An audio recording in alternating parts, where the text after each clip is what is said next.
Hello everyone. मैं आज से आपकी नीट की प्रिपरेशन के लिए बायोलॉजी का आपको रैपिड मतलब क्विकली फास्ट रिवीजन कराऊंगी एनसीईआरटी बुक का, जिसमें आपके जो इम्पोर्टेंट क्वेश्चन है उनके बारे में आपको मैं बताऊंगी। क्योंकि आपका 3 मई को नीट का एग्ज़ाम है, तो मैंने सोचा मैं आप लोगों के लिए कुछ वीडियो तैयार करूं, क्लासेस तैयार करूं, जिससे आपको कोई बेनिफिट हो सके और आपका मतलब क्विकली बहुत फास्ट तरीके से मैं आपकी पूरी एनसीईआरटी का बुक का फर्स्ट ईयर की एनसीईआरटी की बुक का रिवीजन कराऊंगी इसमें। और आपका वैसे भी आपका 3 मई को आपका एग्ज़ाम है, जिससे आपको काफ़ी हेल्प मिलेगी। तो मैं ये अर्नेस्ट मेयर कौन है, साइंटिस्ट हैं, इनके बारे में मैं आपको बताऊं। कभी कभार ऐसा होता है क्वेश्चन पुटअप कर लिया जाता है कि अर्नेस्ट मेयर कौन थे, उनने किसी की या आपकी कोई डिस्कवरी पूछ लेते हैं कि ये सब किसने दिया था। उसी तरीके से इसमें आपका है कुछ अर्नेस्ट मेयर के बारे में, उसके बारे में आपको बताऊंगी। अर्नेस्ट मेयर का जन्म 5 जुलाई 1904 में कैम्पटन जर्मनी में हुआ था। आप हार्वर्ड विश्वविद्यालय के विकासपरक जीव वैज्ञानिक थे, जिन्हें 20वीं सदी का डार्विन कहा गया। इसको जो अर्नेस्ट मेयर थे उन्हें क्या कहा गया था, 20वीं सदी का क्या कहा गया, डार्विन कहा गया। अब आप तक के 100 महान वैज्ञानिकों में से एक थे। और ये क्या थे, जो 100 वैज्ञानिक थे उनमें से महान वैज्ञानिकों में से मतलब साइंटिस्ट में से एक थे। मेयर ने सन 1953 में हार्वर्ड विश्वविद्यालय की कला एवं विज्ञान संकाय में नौकरी प्राप्त की और 1975 में Alexander Agassiz professor of zoology emeritus की पदवी के साथ अवकाश प्राप्त किया। अपने 80 सालों के कार्य जीवन में आपका पक्षी विज्ञान, वर्गीय विज्ञान, प्राणी भूगोल, विकास, वर्गीकी तथा जीव विज्ञान के इतिहास एवं दर्शन आदि पर अनुसंधान केंद्रित रहा। मतलब इनका किस किस पर ध्यान था, मतलब इनका पक्षी विज्ञान, जिसमें किसका अध्ययन किया जाता है, वर्ड्स का स्टडी की जाए, वर्ग की विज्ञान क्लासिफिकेशन के बारे में स्टडी की जाए, प्राणी विज्ञान भूगोल होती है उस पर इन्हें ध्यान दिया, विकास के डेवलपमेंट के बारे में वर्ग की क्लास विज्ञान, और किसमें, जीव विज्ञान इनने मतलब इन सब चीज़ों पर इनका क्या था, मतलब माइंड कंसंट्रेट था। आपने लगभग अकेले ही विकासशील जीव विज्ञान के केंद्रीय प्रश्न जाति विविधता की उत्पत्ति को खड़ा किया, जो कि आज सच है। इसके साथ ही आपने हाल ही में स्वीकृत जीव वैज्ञानिक जाति वर्गीकी की परिभाषा की अगुवाई की। मेयर को 3 पुरस्कार दिए, जिन्हें व्यापक तौर पर जीव विज्ञान के तीनों तांजों की संज्ञा दी जाती है। 1983 में वॉल जॉन प्राइज, 1998 में जीव विज्ञान के लिए इंटरनेशनल प्राइज। मतलब ये जो आपको मैं पिंक उससे हाईलाइट कर रही हूँ, ये आपके इम्पोर्टेंट एक तरीके से। और 1999 में क्रूफोर्ड प्राइज मिला। मतलब इन्हें 3 क्या दिए गए थे, प्राइज मिले थे।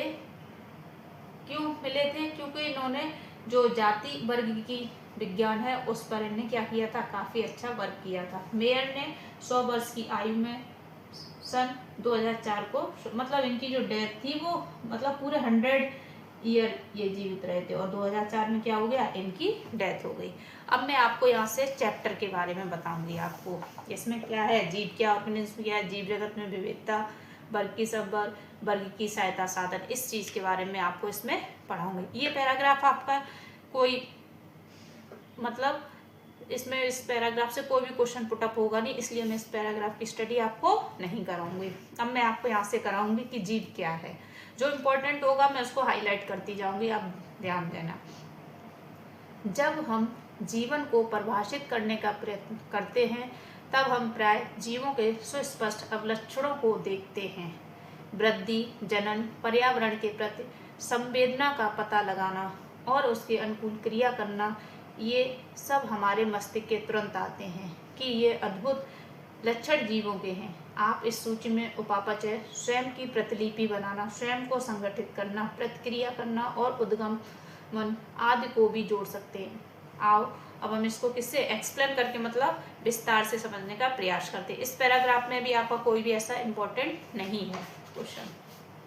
अब यहाँ से आपके जो क्वेश्चंस हैं वो पुट अप होना स्टार्ट होते हैं। इस यहाँ से सभी जीव वृद्धि करते हैं, मतलब ये कह रहा है कि जितने भी ऑल ऑर्गेनिज्म होते हैं उनमें सब में क्या होती है, ग्रोथ होती है, इसमें ये कह रहा है।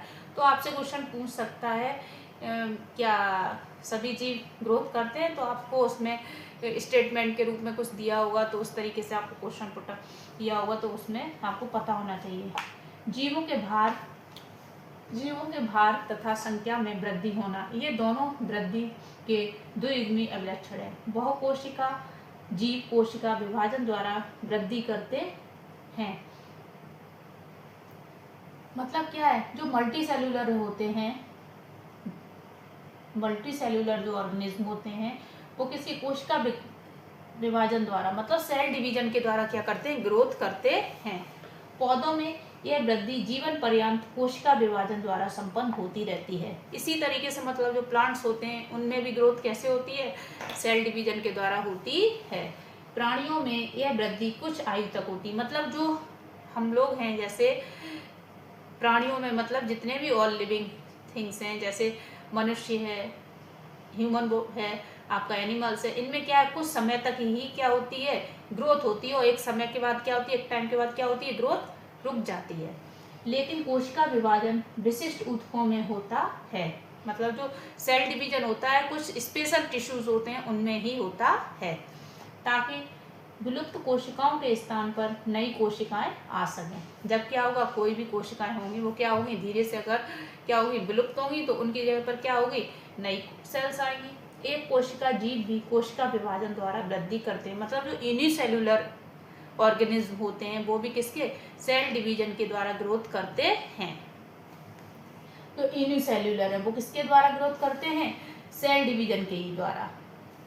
बड़ी सरलता से कोई भी इसे पात्रे संवर्धन में माइक्रोस्कोप से देखकर कोशिकाओं की संख्या गिन सकता है। मतलब हम क्या करें, एक स्लाइड लें, उसको कट किसी की मतलब किसी भी ऑर्गेनिज्म की इसकी स्लाइड बनाएं, और उसके बाद हम उसको माइक्रोस्कोप की हेल्प से देखें, तो उसमें क्या होगा, आपको सारी कोशिकाएं आसानी से उनकी काउंटिंग कर सकते हो। उच्च कोटियों के प्राणियों तथा पादपों में वृद्धि तथा जनन पारस्परिक विशिष्ट घटनाएं हैं। हमें याद रखना चाहिए कि जीव के भार में वृद्धि होने को भी वृद्धि समझा जाता है। यदि हम भार को वृद्धि का अभिलक्षण मानते हैं तो निर्जीवों के भार में भी वृद्धि होती है।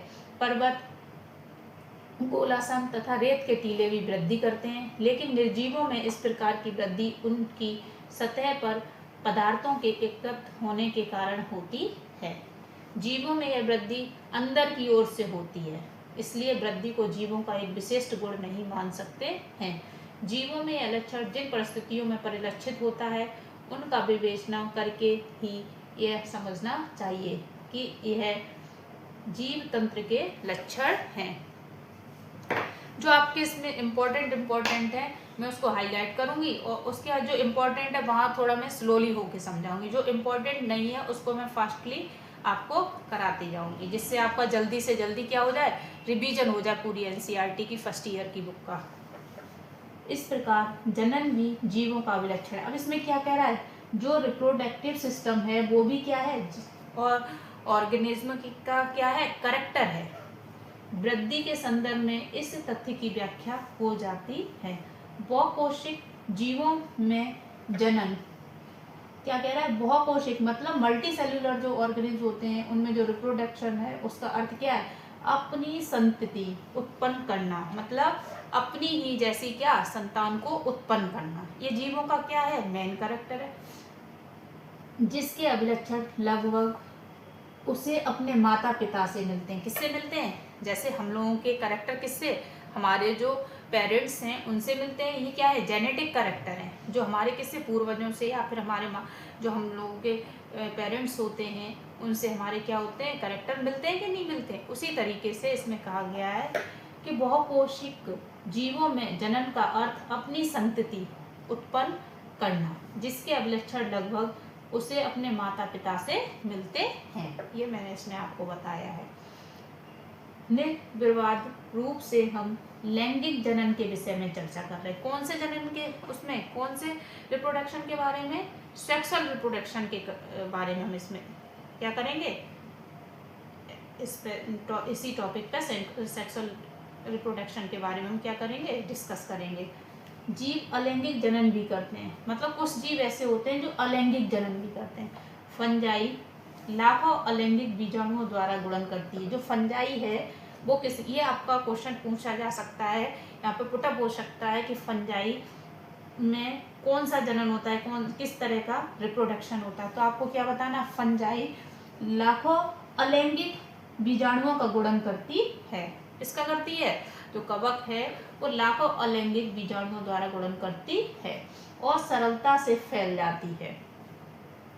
निम्न कोटि के जीवों जैसे ईस्ट तथा हाइड्रा में मुकुलन द्वारा होता है। किसके द्वारा होता है, मुकुलन द्वारा रिप्रोडक्शन होता है, बर्डिंग द्वारा।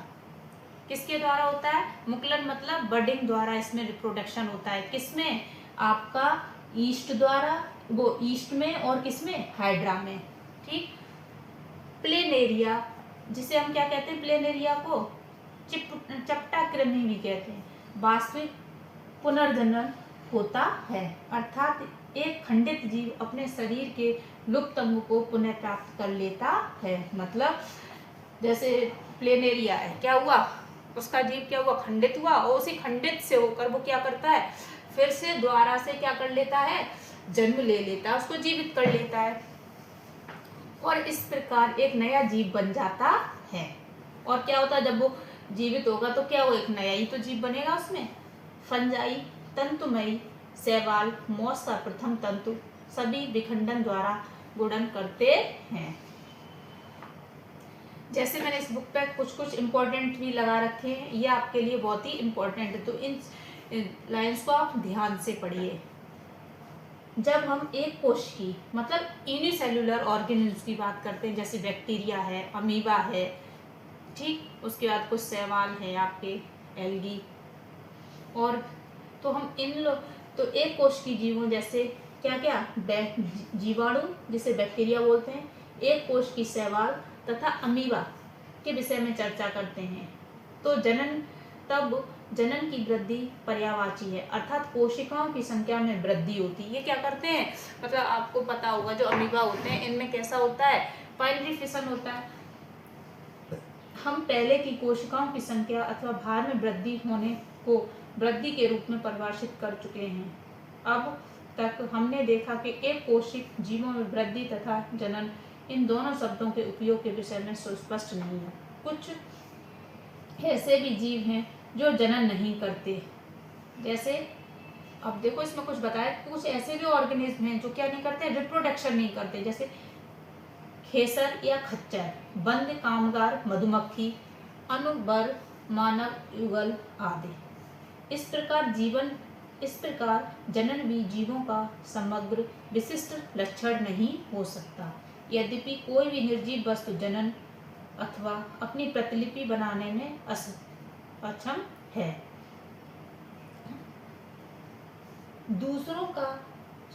जीवों का दूसरा लक्षण उपापचयन है। मतलब दूसरा लक्षण क्या है, जीवों का दूसरा लक्षण क्या है, उपापचयन है। सभी जीव रसायनों से बने होते हैं। जो जीव होते हैं वो किससे बने होते हैं, रसायनों से बने होते हैं। ये रसायन छोटे बड़े विभिन्न वर्ग, माप, क्रिया आदि वाले होते हैं जो अनवरत जैव अणुओं में बदलते और उनका निर्माण करते हैं। ये परिवर्तन रासायनिक अथवा उपापचयी क्रियाएं हैं। सभी जीवों चाहे वे बहुकोश की हों अथवा एक कोश की हों में हजारों उपापचयी क्रियाएं साथ साथ चलती रहती हैं। सभी पौधों, प्राणियों, कवकों तथा सूक्ष्म जीवों में उपापचयी क्रियाएं होती हैं। देखो अब इसमें यही तो लिखा है कि सभी पौधों मतलब ऑल प्लांट्स, ऑल एनिमल्स या ऑर्गेनिज्म या ऑल फंजाई और माइक्रो ऑर्गेनिज्म जितने भी हैं उनमें सब में क्या होती है, उपापचयी क्रियाएं होती हैं। हमारे शरीर में होने वाली सभी रासायनिक क्रियाएं उपापचयी क्रियाएं, जो हमारे शरीर में जितनी भी रासायनिक क्रियाएं होती हैं, केमिकल रिएक्शंस होती हैं, प्रोसेस, जितनी भी केमिकल प्रोसेस होती हैं वो सब कैसी हैं, उपापचयी क्रियाएं हैं। किसी भी निर्जीव में उपापचयी क्रियाएं नहीं होती हैं। मतलब जितने भी मतलब कैसे हैं निर्जीव जो नॉन लिविंग थिंग्स हैं उनमें उपापचयी क्रियाएं नहीं होंगी। शरीर के बाहर कोशिका मुक्त तंत्र में उपापचयी क्रियाएं प्रदर्शित हो सकती हैं। जीव के शरीर से बाहर परखनली में की गई उपापचयी क्रियाएं न तो जीव जैव हैं और न ही निर्जीव। अतः उपापचयी क्रियाएं निरापवाद जीवों के विशिष्ट गुण के रूप में परिभाषित हैं, जबकि पात्रे में एकांकी उपापचयी क्रियाएं जैविक नहीं है, यद्यपि यह निश्चित ही जीवित क्रियाएं हैं। अतः शरीर का कोशिकीय संगठन जीवन स्वरूप का सुस्पष्ट अभिलक्षण है। शायद सभी जीवों का सबसे स्पष्ट परंतु पेचीदा अभिलक्षण अपने आसपास या पर्यावरण के उद्दीपनों जो भौतिक, रासायनिक अथवा जैविक हो सकते हैं।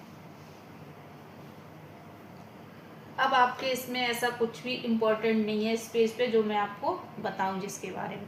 अब जैसे बाइनरी फिशन है, बाइनरी फिशन किस में होता है, मैंने इस पे बुक पे नोट कर रखा है। बाइनरी फिशन है, ये आपके इम्पोर्टेंट है किसके एग्जाम के, आपके इससे हिसाब से ये जो मैंने ये लाइनें आपकी लिख रखी हैं, या तो आप लोग किसी पे साइड में नोट कर लो अपनी बुक पर और इसको, या फिर किसी पेज पर A4 शीट पर आप नोट कर सकते हैं। जैसे बाइनरी फिशन है, बाइनरी फिशन किस में होता है, यूनिसेलुलर ऑर्गेनिज्म होते हैं, जितनी मतलब एक कोश की जीव होते हैं उनमें क्या होता है, बाइनरी फिशन होता है। जैसे बैक्टीरिया है, अमीबा है। बडिंग किस में होता है, मैंने आपको इधर पढ़ाया था, बडिंग जो होता है वो किस में होता है, ईस्ट में, हाइड्रा में होता है। फर्मेंटेशन किस में होता है, स्पायरोगायरा में होता है। रीजनरेशन किस में होता है, स्टारफिश में होता है। मतलब इसमें आपको, मैंने आपको जो इस साइड ये आपको ये लाइन जो यहाँ पर इस पैराग्राफ में बताया था, इस वाले पैराग्राफ में, उसी का मैंने ये शॉर्ट में यहाँ लिख दिया है कि बाइनरी फिशन आपका जो होता है वो यूनिसेल्युलर ऑर्गेनिज्म में होता है। जैसे आपका एग्जाम्पल में बैक्टीरिया, अमीबा, वर्ड, फिर उसके बाद बडिंग जो होता है वो किस में होता है, ईस्ट में, और आपका किस में होता है, हाइड्रा में होता है। फर्मेंटेशन किस में होता है, स्पायरोगायरा में होता है। रीजनरेशन किस में होता है, स्टारफिश। ये क्वेश्चन आपके एग्जाम में पुटअप किए जा सकते हैं। ओके, अब मैं आगे चलती हूँ। पौधे प्रकाश, पानी, ताप, अन्य जीवों, प्रदूषकों आदि जैसे बाहरी कारकों के प्रति प्रतिक्रिया दिखाते हैं। प्रोकैरियोट से लेकर जटिलतम यूकैरियोट तक सभी जीव पर्यावरण संकेतों के प्रति संवेदना एवं प्रतिक्रिया दिखा सकते हैं। पादप तथा प्राणियों दोनों में दीप्तकाल मौसमी प्रजनकों के जनन को प्रभावित करता है। इसलिए सभी जीव अपने पर्यावरण से अवगत रहते हैं। मानव ही केवल ऐसा जीव है जो स्वयं से अवगत अर्थात सचेतन है। इसलिए चेतना जीवों को परिभाषित करने के लिए अविलक्षण हो जाती है। जब हम मानव के विषय में चर्चा करते हैं तो जीवों को परिभाषित करना और भी कठिन हो जाता है। तो ऐसा इसमें से ये जो पैराग्राफ, ये पेज, यहाँ से इतना जो पेज है, इसमें ऐसा कोई इम्पोर्टेंट क्वेश्चन नहीं पुटअप किया जा सकता है। ऐसा कोई क्वेश्चन नहीं है जो आपके एग्जाम में पुटअप किया जाए, इसलिए मैं इसको थोड़ा फास्टली रीड करूँगी। जब हम मानव के विषय में चर्चा करते हैं तब जीवों को परिभाषित करना और भी कठिन हो जाता है। हम रोगी को अस्पताल में अचेत अवस्था में लेटे रहते हुए देखते हैं, जिसके हृदय तथा फुसफुस को चालू रखने के लिए मशीनें लगाई जाती हैं। रोगी का मस्तिष्क मृतसम होता है, रोगी में सचेतना नहीं होती। ऐसे रोगी जो कभी भी अपने सामान्य जीवन में वापस नहीं आ पाते, तो क्या हम इन्हें जीव अथवा निर्जीव कहेंगे? उच्च स्तरीय अध्ययन में जीव विज्ञान पृथ्वी पर जैव विकास की कथा है। आपको पता लगेगा कि सभी जीव घटनाएं उसमें अंतर्निहित प्रतिक्रियाओं के कारण होती हैं। ऊतकों के गुण कोशिका में स्थित कारकों के कारण नहीं है, बल्कि घटक कोशिकाओं की पारस्परिक प्रतिक्रिया के कारण है। इसी प्रकार कोशिकाएं अंगकों के लक्षण अंगकों में स्थित आणविक घटकों के कारण नहीं, बल्कि अंगकों में स्थित आणविक घटकों के आपस में क्रिया करने के कारण है। उच्च स्तरीय संगठन उद्गामी गुणधर्म इन प्रतिक्रियाओं के परिणामस्वरूप होते हैं। सभी स्तरों पर संगठनात्मक जटिलता की पदानुक्रम में यह अद्भुत घटना यथार्थ है। अतः हम कह सकते हैं कि जीव स्वप्रतिकृति विकासशील तथा स्वनियमनकारी पारस्परिक क्रियाशील तंत्र है, जो बाहरी उद्दीपन के प्रति अनुक्रिया की क्षमता रखते हैं। जीव विज्ञान पृथ्वी पर जीवन की कहानी है। वर्तमान, भूत एवं भविष्य के सभी जीव एक दूसरे से सर्वनिष्ठ आनुवांशिक पदार्थ की साझेदारी द्वारा संबद्ध है, परंतु ये पदार्थ सब में विविध अंशों में होते हैं। अब आपके यहाँ से, अब मैं आपका जो यहाँ से है, जो क्या है, जीव जगत में विविधता, मतलब जितने भी ऑर्गेनिज्म हैं उनमें क्या उनकी जीव जगत है उसमें क्या विविधता है, उसके बारे में यहाँ से आपको पढ़ाया जाएगा। अब जैसे ये है, ये पैराग्राफ, इसमें यहाँ कुछ नहीं है आपके काम का। अब मैं यहाँ से आपको पढ़ाऊंगी, रीड कराऊंगी। स्पीसीज का प्रतीक है अब तक की ज्ञात तथा वर्णित स्पीसीज की संख्या लगभग, हाँ ये क्वेश्चन आपके इसमें एग्जाम में क्या हो सकता है, पुटअप हो सकता है। एनसीईआरटी की बुक के हिसाब से आपका ये क्वेश्चन यहाँ बन सकता है कि मतलब स्पीसीज की संख्या लगभग अभी तक कितनी ज्ञात है, तो कितनी है आपकी स्पीसीज की संख्या जो है 1.7 मिलियन से लेकर 1.8 मिलियन तक हो सकती है। कितनी हो सकती है? 1.7 मिलियन से लेकर 1.8 मिलियन तक हो सकती है। ये आपका यह क्वेश्चन पुटअप हो सकता है, इसलिए इसको आप इम्पोर्टेंट कर लें और आप इस चीज़ को आप ध्यान रखें बेटा। हम इसे जैविक विविधता अथवा पृथ्वी पर स्थित जीवों की संख्या तथा प्रकार कहते हैं। अब हम इसे क्या कहेंगे, जो ये आपकी जो काउंटिंग हुई है किसकी, स्पीसीज की, उसको हम क्या कहेंगे, जैविक विविधता या पृथ्वी पर स्थित जीवों की संख्या तथा प्रकार कहते हैं। हमें ये स्मरण रखना चाहिए कि जैसे जैसे हम नए तथा यहाँ तक कि पुराने क्षेत्रों की खोज करते हैं, हमें नए नए जीवों का पता लगता रहता है। आपने देखा कोई चीज़, हम जैसे नई चीज़ खोजते हैं, किसी भी नई चीज़ को हम खोजते हैं तो उसमें क्या होता है, हम पुरानी चीज़ों को भी ध्यान में रखते हैं। जैसा कि ऊपर बताया गया है कि विश्व में कई मिलियन पौधे तथा प्राणी हैं। हम पौधों तथा प्राणियों को उनके स्थानीय नाम से जानते हैं। जैसे लोकल नाम कुछ और है, जैसे कहीं हम आम को क्या बोलते हैं, जैसे आम है तो आम को कहीं तो लोग क्या बोलते हैं, जैसे अपने यहाँ क्या बोलते हैं, आम बोलते हैं। एमपी साइड में क्या बोलते हैं, आम को केरी बोलते हैं, आम को कच्चे आम को क्या बोलते हैं, केरी बोलते हैं।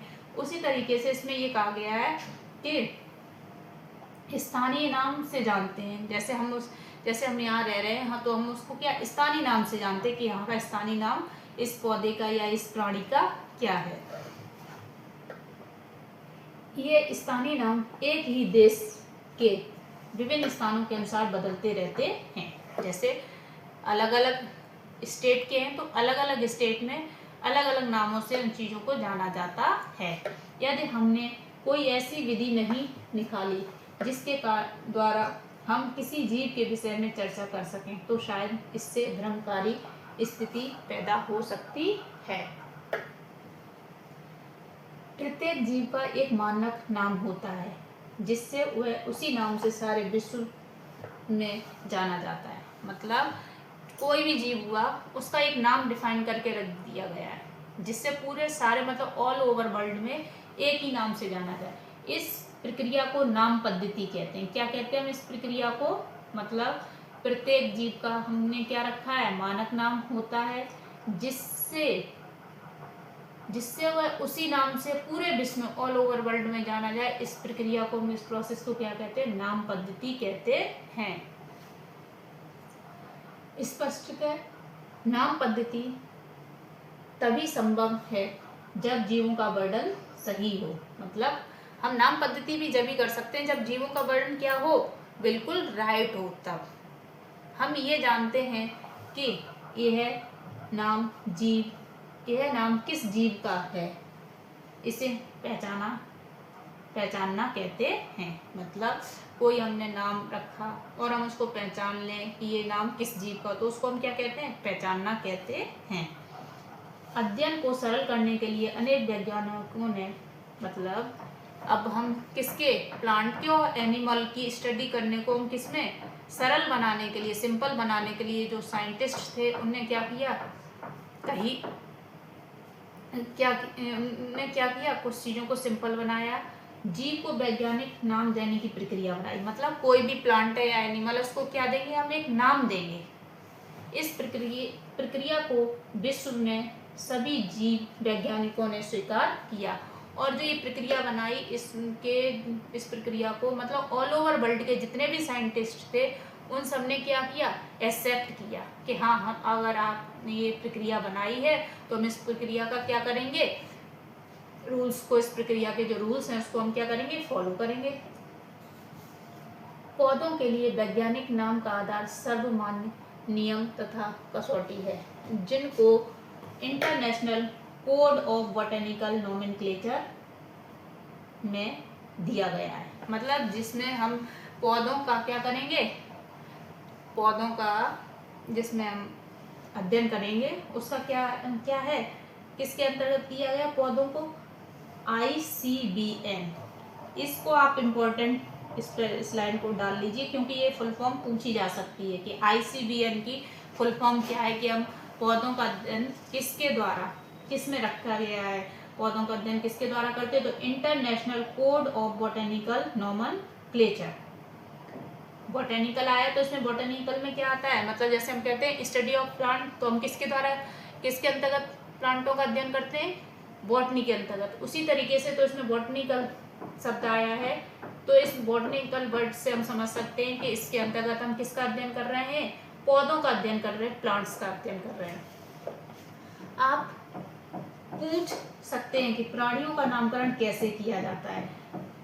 प्राणी वर्गीकी विदों ने international code of zoological nomenclature, अब क्या, जो बायोलॉजिकल साइंटिस्ट थे उन्होंने क्या किया, जो एनिमल्स का जो नामकरण किया, नोमेनक्लेचर किया, वो किसके अंतर्गत किया गया, international code of zoological nomenclature.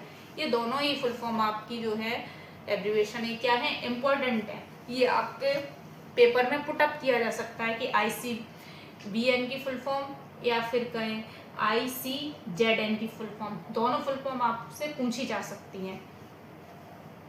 जो जो इम्पोर्टेंट है मैं उसको हाईलाइट करती जा रही हूँ, और मैंने अपनी बुक में पहले से ही क्या कर रखा है, हाईलाइट कर रखा है, जिससे आपको समझ में आ जाए। वैज्ञानिक नाम की ये गारंटी है कि प्रत्येक जीव का एक ही नाम रहे। मतलब साइंटिस्ट ने ये कहा, ऑल ओवर वर्ल्ड में जो साइंटिफिक नेम है वो ऑल ओवर वर्ल्ड में जीवों का मतलब ऑर्गेनिज्म का एक ही नाम रहना चाहिए। किसी भी जीव के वर्णन से विश्व में किसी भी भाग में लोग एक ही नाम बता सकें। मतलब ऑल ओवर वर्ल्ड में क्या हो, जब उसको जाना जाए तो उस जीव को एक ही नाम से जाना जाए। वे ये भी सुनिश्चित करते हैं कि एक ही नाम किसी दूसरे ज्ञात जीव का ना हो सके। अब उसने ये कहा कि ऐसा नहीं कि हमने जैसे हमने किसी का नाम रखा, जैसे हमने आम का ही नाम रखा कि मैग्नीफेरा इंडिका, क्या रखा, मैंजीफेरा इंडिका नाम रखा, किसका, मैंगो का बॉटनिकल नाम। तो ऐसा ना हो, ये नाम दूसरा और भी किसी प्लांट का हो, ऐसा नहीं होना चाहिए। क्या होना चाहिए, मतलब एक ही नाम होना चाहिए। जैसे आम का हमने एक नाम रखा मैंजीफेरा इंडिका, तो किसी दूसरे का नहीं होना चाहिए, वो आम का ही होना चाहिए, वो कहना चाह रहे हैं इसमें। भाई इसमें कहा कि एक ही नाम किसी दूसरे ज्ञात जीव का ना हो। आगे जीव विज्ञानी ज्ञात जीवों के वैज्ञानिक नाम देने के लिए सार्वजनिक मान्य नियमों का पालन करते हैं। अब क्या है, इनको क्या करना है, साइंटिस्ट को जो नाम रखेंगे, जो साइंटिफिक नेम रखेंगे, उनके कुछ रूल्स भी होते हैं, उनको भी फॉलो करना पड़ेगा। प्रत्येक नाम के 2 घटक होते हैं। क्या होते हैं, प्रत्येक नाम के 2 घटक होते हैं। अब 2 घटक कैसे होंगे, एक तो होगा वंश नाम होगा आपका, दूसरा क्या होगा, जाति संकेत पद। जैसे किसी का नाम है, जैसे किसी का नाम क्या है, जैसे किसी का नाम है ज्योति शर्मा है, तो उसका वंश का नाम तो क्या हो गया, ज्योति हो गया, ठीक है, और जाति का नाम क्या हो गया, शर्मा हो गया। तो उसी तरीके से इसमें जैसे वंश नाम तथा जाति संकेत पद, तो इसमें हम ये कह सकते हैं कि वंश नाम को इंग्लिश में हम क्या कहेंगे, जीनस कहेंगे। क्या कहेंगे, जीनस कहेंगे। ओके, और जाति को हम क्या कहेंगे, स्पीसीज कहेंगे। क्या कहेंगे, स्पीसीज कहेंगे। इस प्राणी क्या है, हाँ, इस प्रणाली को जिसमें दो नाम के दो घटक होते हैं उसे द्विनाम पद्धति कहते हैं। और अब इसमें ये कह रहा है जिस सिस्टम में दो नाम के दो घटक होंगे उसको हम क्या कहेंगे, द्विनाम पद्धति कहेंगे, मतलब बायोनोमेनक्लेचर सिस्टम कहते हैं, ये कहेंगे इसको हम। तो इसको हम किस नाम से जानेंगे, द्विनाम पद्धति के नाम से जानेंगे। इस नामकरण प्रणाली को किसने सुझाया, किसने दिया था, कैरोलस लीनियस ने दिया था। द्विनाम जो बायोनोमेनक्लेचर है इसको किसने दिया था, कैरोलस लीनियस ने दिया था। अब आपका इसमें यह भी इम्पोर्टेंट है कि जो द्विनाम पद्धति है या फिर बायोनोमेनक्लेचर है इसको किसने दिया था, तो किसने दिया था, कैरोलस लीनियस ने दिया था। एक साइंटिस्ट थे कैरोलस लीनियस, उनने ये नाम दिया था। इसका उपयोग सारे विश्व के जीव विज्ञानी करते हैं, मतलब जितने भी ऑल ओवर वर्ल्ड में जितने भी क्या हैं, साइंटिस्ट हैं,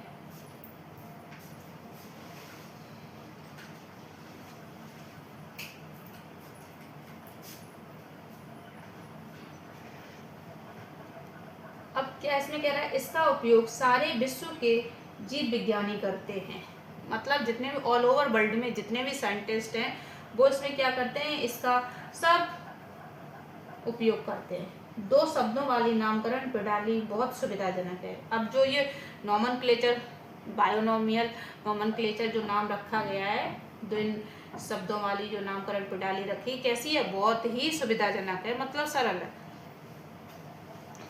अब हम आपको इसमें आगे कुछ बताएंगे। और अब हाँ, जैसे देखो फाइलोजेनी वर्ड हेरिडिटी से रिलेटेड है। जो फाइलोजेनी वर्ड है वो किससे संबंधित है, हेरिडिटी से। अब इसमें आपके कुछ फुल फॉर्म में ये भी आप लिख सकते हैं, ICNV। ICNV का क्या फुल फॉर्म होती है, international code for nomenclature of bacteria. ICNCP की फुल फॉर्म क्या होगी, international code for nomenclature of cultivated plant होगी। ओके, अब इसमें क्या कह रहा है, आपको आम के उदाहरण द्वारा वैज्ञानिक नाम देने की विधि को समझाएंगे। मतलब इसमें क्या था कि अब इनने क्या किया है, आम का क्या नाम रखा है, बॉटनिकल नेम रखा है। जो मैंगो है, जैसे मैं आपको यहाँ राइट करके बता रही हूँ, लिख कर बता रही हूँ, मैंगो है, मैंगो का इन्होंने नाम रखा। वैसे तो कॉमन तो हम लोग क्या कहते हैं, आम को मैंगो कहेंगे, इंग्लिश में या हिंदी में क्या कहते हैं, आम कहते हैं। तो ये क्या है, जैसे इसमें लिखा है Mangifera indica, Mangifera indica, indica. अब देखो इसमें जो ये नाम है, ये तो क्या हो गया आपका, जीनस हो गया। क्या हो गया, जीनस। ये आपका जो लास्ट में ये लिखा है इंडिका, ये क्या हो गई आपकी, स्पीसीज हो गई। क्या हो गई, स्पीसीज हो गई। अब आपको एक चीज ये ध्यान रखना है, तो भाई इसमें कह रहा है ये आपका क्या हो गया, मैंजीफेरा। तो मैंजीफेरा जो है ये क्या है, वंश नाम है, और ये क्या है, जाति है इसकी। क्या है, ये वंश नाम है या कहीं जीनस है ये इसका, ये क्या है, स्पीसीज है इसकी। हाँ, अब आगे जो आपकी बुक में लिखा है वो भी मैं आपको समझा दे रही। क्या लिखा है इस बुक में, ये लिखा है जो जीनस नाम होगा उसका पहला लेटर तो क्या होगा, कैपिटल होगा, बाकी सारे क्या होंगे, स्मॉल होंगे। जैसे मैंने इसमें मैंजीफेरा में एम कैपिटल बनाई है, इसमें भी एम कैपिटल बनाई है, तो उसी तरीके से इसमें कह रहा है जो पहला लेटर होगा, फर्स्ट लेटर होगा, वो कैसा होगा, फर्स्ट लेटर जो होगा जीनस का वो कैसा होगा, कैपिटल होगा, बाकी सारे स्मॉल होंगे। लेकिन हाँ, जो स्पीसीज नाम होगा उसका फर्स्ट लेटर स्मॉल होगा और बाकी सारे भी लेटर्स के कैसे होंगे, स्मॉल होंगे। और जीनस को हम अलग अंडरलाइन करेंगे और किसको, इंडिका को हम अलग अंडरलाइन करते हैं। इस बात को बेटा आपको ध्यान रखना, और ये इम्पोर्टेंट क्वेश्चन है, इसमें आपके एग्जाम के लिए इसमें पूछ लिया जाता है कि जैसे मैंजीफेरा इंडिका नाम दे देंगे। अब इसमें ये पूछ लेंगे इसमें से जीनस क्या है, तो आपका ऑप्शन में उसी तरीके से लिख देंगे, नाम लिख देंगे और जीनस पूछ लेंगे, और फिर आपको बताना पड़ेगा। जब आप अच्छे से डीपली स्टडी की होगी तभी तो आप बताएंगे कि इसमें मैंजीफेरा है वो क्या है, जीनस है, और इंडिका क्या है, इसमें स्पीसीज है।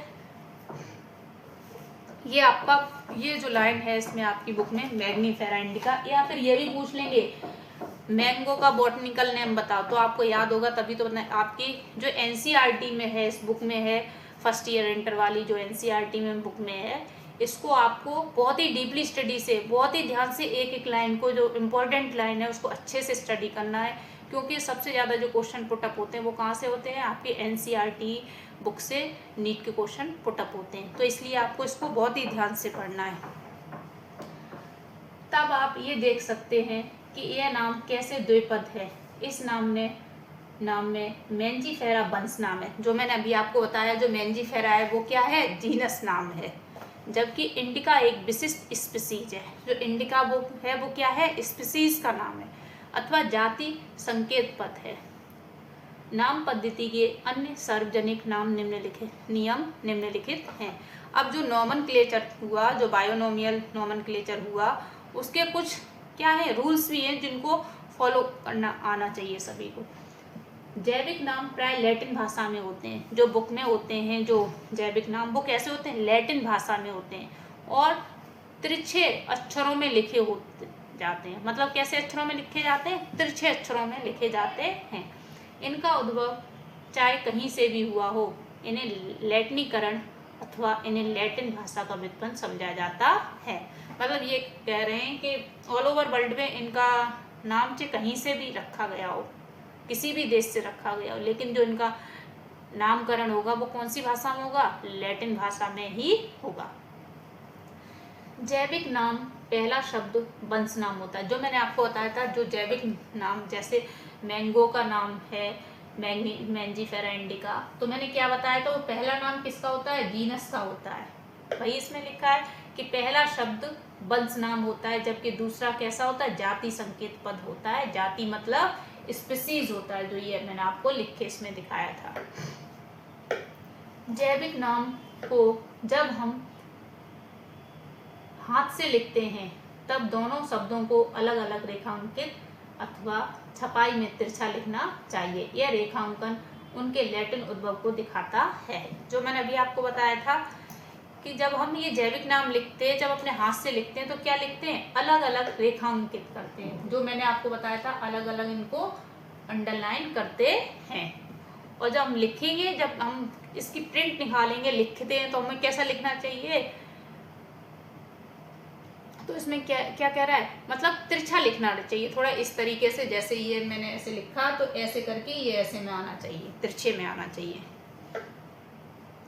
पहला अक्षर जो वंश नाम को बताता है वह बड़े अक्षर से होना चाहिए। मैंने आपका बनाया ये मैंजीफेरा में एम कैपिटल की नहीं, भाई इसमें बोला कि पहला नाम कैसा होना चाहिए, बड़े अक्षर में होना।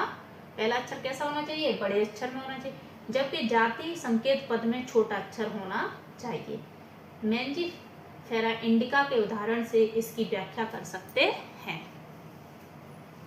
जाति संकेत पद के बाद अर्थात जैविक नाम के अंत में लेखक का नाम लिखते हैं और इसे संक्षेप में लिखा जाता है। उदाहरण आपका क्या है इसमें एग्जाम्पल, मैंजीफेरा इंडिका, लिन लिखा है तो किसने ये नाम दिया, मैंजीफेरा इंडिका, लीनियस ने दिया है। किसने दिया है, लीनियस ने। ये भी लाइन आपकी इम्पोर्टेंट है। इधर मैंने आपको ये बताया था, ये भी लाइनें आपकी क्या है, इम्पोर्टेंट है। और इसमें भी ये आपकी लाइन क्या है, इम्पोर्टेंट है। फिर इसके बाद ये दूसरा शब्द कैसे, ये सारे आपको, ये सारी चीज़ें जो मैं हाईलाइट करती जा रही हूँ, इनको बहुत ही आपको डीपली तरीके से पढ़ना है एग्जाम के लिए। इसका अर्थ है कि सबसे पहले स्पीसीज का वर्णन किसने किया था, लीनियस ने किया था, जिसने क्या दिया था, बायोनोमियल नोमेनक्लेचर सिस्टम को दिया था। किसने दिया था, कैरोलस लीनियस ने दिया था। ओके, तो आपको ये ध्यान से पढ़ना है। तो अब जब इसमें लीनियस शब्द दिया तो ये क्या बोला, जो स्पीसीज है उसका वर्णन किसने किया था, लीनियस साइंटिस्ट ने किया था। यद्यपि सभी जीवों का अध्ययन करना लगभग असंभव है, इसलिए ऐसी युक्ति बनाने की आवश्यकता है जो इसे संभव कर सके। इस प्रक्रिया को वर्गीकरण कहते हैं या क्लासिफिकेशन कहते हैं। ओके, अब इसमें आगे आपके वर्गीकरण वह प्रक्रिया है जिसमें कुछ सरलता से दृश्य गुणों के आधार पर सुविधाजनक वर्ग में वर्गीकृत किया जा सके। उदाहरण के लिए हम पौधों अथवा प्राणियों और कुत्तों, बिल्ली अथवा कीट को सरलता से पहचान लेते हैं। जैसे ही हम इन शब्दों का उपयोग करते हैं उसी समय हमारे मस्तिष्क में इन जीव के कुछ ऐसे गुण आ जाते हैं जिससे उनका उस वर्ग से संबंध होता है। जब आप कुत्ते के विषय में सोचते हो तो आपके मस्तिष्क में क्या प्रतिबिंब बनता है, मतलब क्या एकदम से पिक्चर बन जाती है कि कुत्ता कैसा होगा। हम यही सोचते हैं ऐसा कुत्ता होता है तो एकदम से हम लोगों के माइंड में क्या पिक्चर सेट हो जाए। जैसे हमने कहा कि बिल्ली आ गई तो हम लोगों के एकदम माइंड में क्या होता है, बिल्ली का पिक्चर सेट हो जाती है कि बिल्ली ऐसी होती है। तो वही इसमें कह रहा है, स्पष्टतः आप कुत्ते को ही देखेंगे न कि बिल्ली को। जब आपने कहा है, किसी ने कहा कि कुत्ता आ गया तो किसको, हम कुत्ते को ही देखेंगे, बिल्ली को थोड़ी देखेंगे। अतः यदि एल्सेशियन के विषय में सोचें तो हमें पता लगता है कि हम किसके विषय में चर्चा कर रहे हैं। इसी प्रकार मान लो हमें स्तनधारी कहना है तो आप ऐसे जंतु के विषय में सोचेंगे जिसके बाहरी कान और शरीर पर बाल होते हैं। मतलब जो मैमल्स होते हैं उनका जो मेन कैरेक्टर होता है वो क्या होता है, उनके बाहर क्या होते हैं, कान दिखाई देते हैं और बॉडी पर क्या होते हैं मैमल्स के, मतलब हेयर होते हैं। इसी प्रकार पौधों में यदि हम गेहूं के विषय में चर्चा करें तो हमारे मस्तिष्क में गेहूं का पौधा आ जाएगा। इसलिए ये सभी कुत्ता, बिल्ली, स्तनधारी, गेहूं, चावल, पौधे, जंतु आदि सुविधाजनक वर्ग हैं जिनका उपयोग हम पढ़ने में करते हैं। अब इसमें ये लाइन भी इम्पोर्टेंट है, इन वर्गों की वैज्ञानिक शब्दावली टैक्सा कहलाती। क्या कहलाती? इन वर्गों की जो वैज्ञानिक शब्दावली है वो साइंटिस्ट जो वर्ड वो क्या है, टैक्सा है। यहाँ आपको स्वीकार करना चाहिए कि टैक्सा विभिन्न स्तर पर सही वर्गों को बता सकता है। पौधे भी एक टैक्सा हैं, गेहूं भी एक टैक्सा हैं, इसी प्रकार जंतु, स्तनधारी, कुत्ता, ये सभी टैक्सा हैं। लेकिन क्या आप जानते हैं कि कुत्ता एक स्तनधारी और स्तनधारी प्राणी है। इसलिए प्राणी, स्तनधारी तथा कुत्ता विभिन्न स्तरों पर टैक्सा को बताता है। अब देखो इधर मैंने आपके कुछ इम्पोर्टेंट कर रखा है।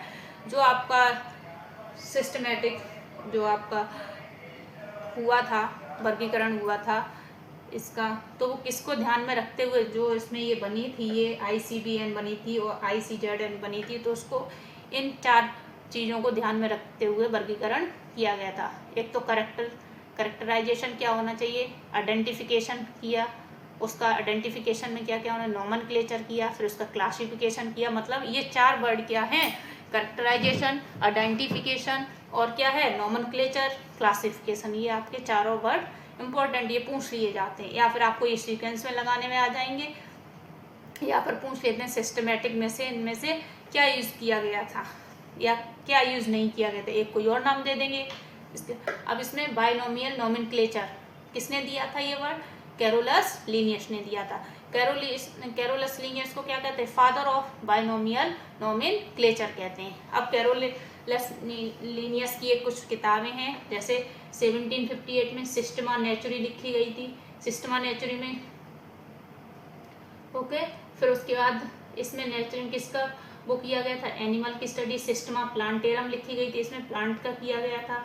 एक फिलोसफिया बॉटेनिका थी। ठीक, ये किसकी बुक है, ये कैरोलस लीनियस की 3 इम्पोर्टेंट बुक हैं। अब देखो ऐसे जीव जिनके जीनस और स्पीसीज क्या हो, सेम हो, उन्हें हम क्या कहते हैं, टोटोनिज्म कहते हैं। क्या कहते हैं, टोटोनिज्म कहते हैं। जिनकी मतलब जीनस भी सेम हो और क्या हो, स्पीसीज भी सेम हो। जैसे सांप होता है, सांप होता है नाजा जिससे कहते हैं कोब, तो इसकी देखो नाजा और क्या है, नाजा। ठीक, अब इसकी ये जीनस भी सेम है और स्पीसीज भी सेम है, तो इसी को हम क्या कहते हैं, वही इसमें कह रहे हैं कि ऐसे जीव जिनके जीनस और स्पीसीज क्या हो, सेम हो, उनको हम क्या कहते हैं, टोटोनिज्म कहते हैं। गोरिल्ला गोरिल्ला गोरिल्ला का भी सेम है, स्पीसीज भी सेम है, उसकी जीनस भी सेम है। अब नेक्स्ट आगे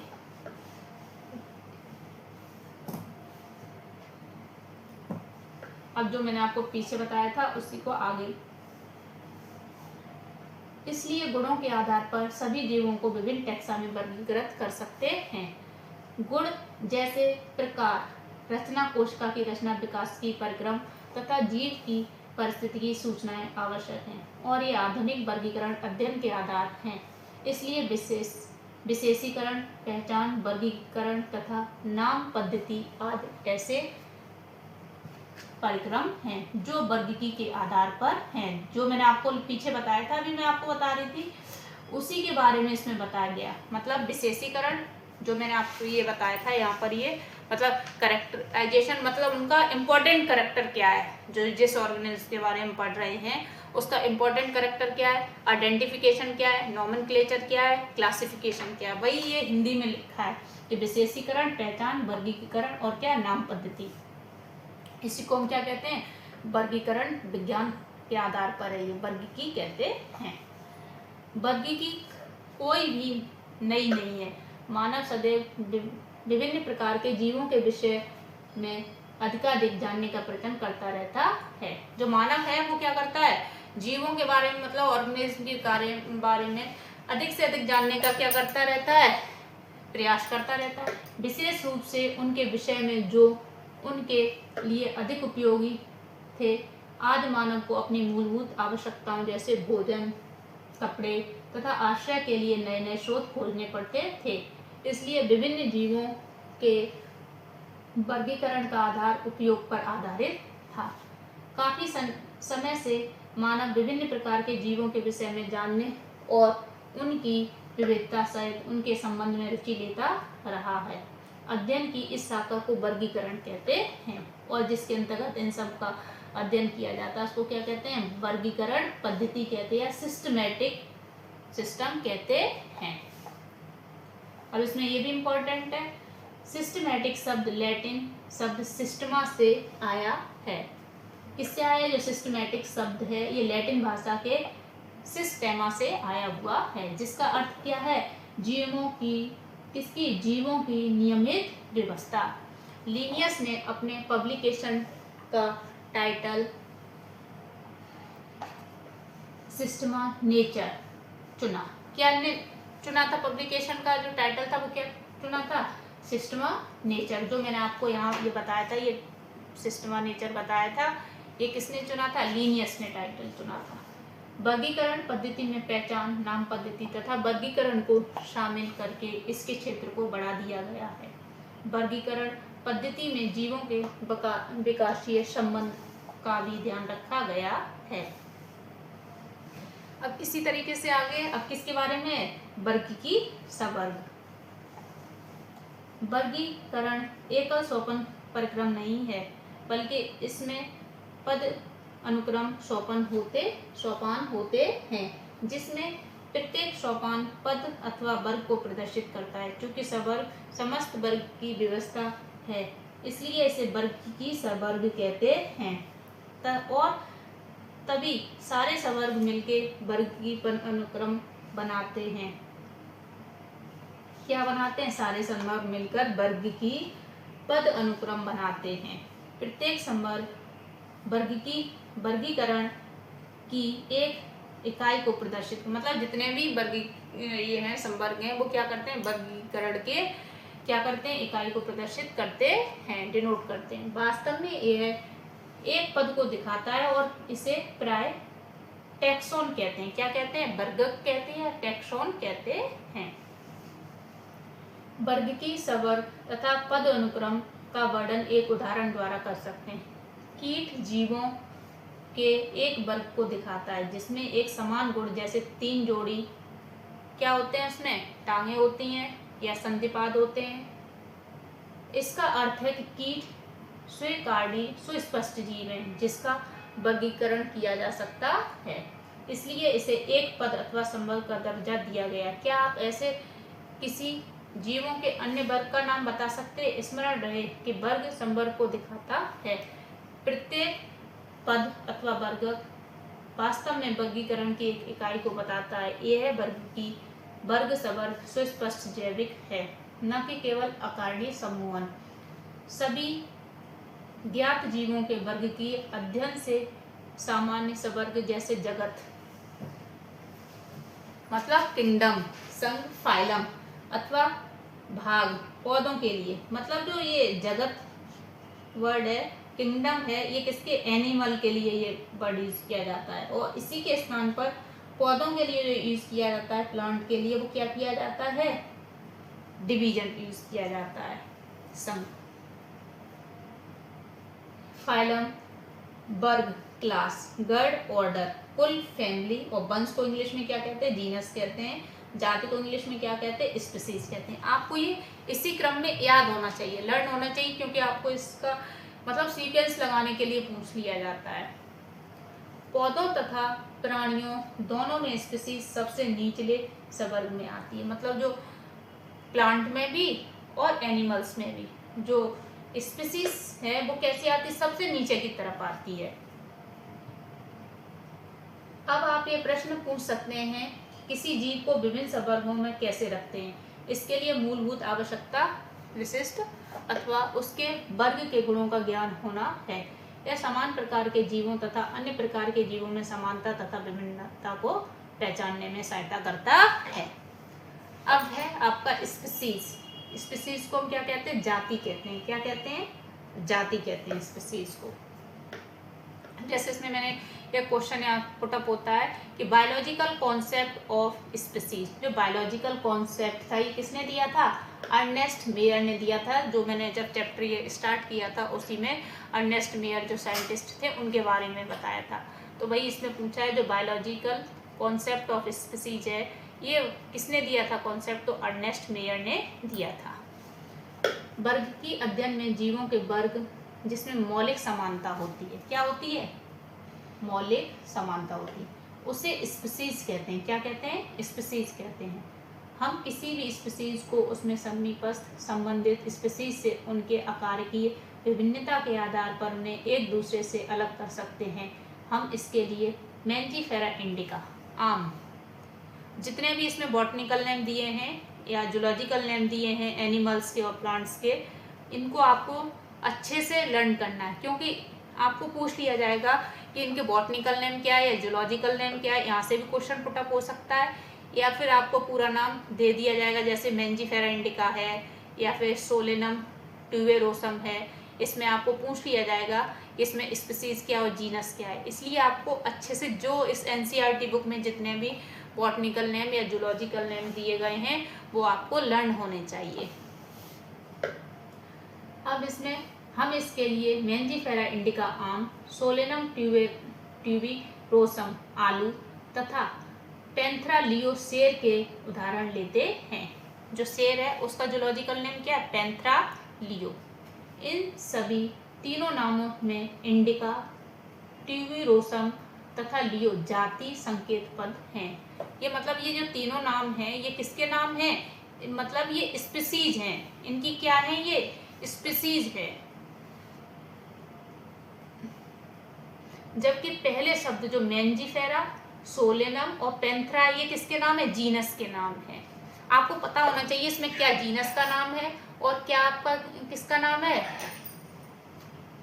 स्पीसीज का नाम है। ये आपको पता होना चाहिए बेटा। और ये टैक्सा अथवा संवर्ग का भी निरूपण करते हैं। प्रत्येक वंश में एक अथवा एक से अधिक जाति संकेत पद हो सकते हैं जो विभिन्न जीवों जिनमें आकार की गुण समान हो को दिखाते हैं। उदाहरणतः पेंथरा में एक अन्य जाति संकेत पद है जिसे टैग्रिस कहते हैं। सोलेनम वंश में नाइग्रम, मेलाजेना भी आते हैं। मानव की जाति सेपियंस है जो होमो वंश में आता है, इसलिए मानव का वैज्ञानिक नाम होमो सेपियंस है। अब आपको ये अच्छे से बेटा लर्न होना चाहिए कि मानव का वैज्ञानिक नाम क्या है? होमो सेपियंस है। आपका तुरंत पुटअप क्वेश्चन कर लेते हैं कि जो ह्यूमन है उसका साइंटिफिक नेम क्या है, तो आपको पता होना चाहिए। इसमें से देखो आपके कितने क्वेश्चन पुटअप हो सकते हैं।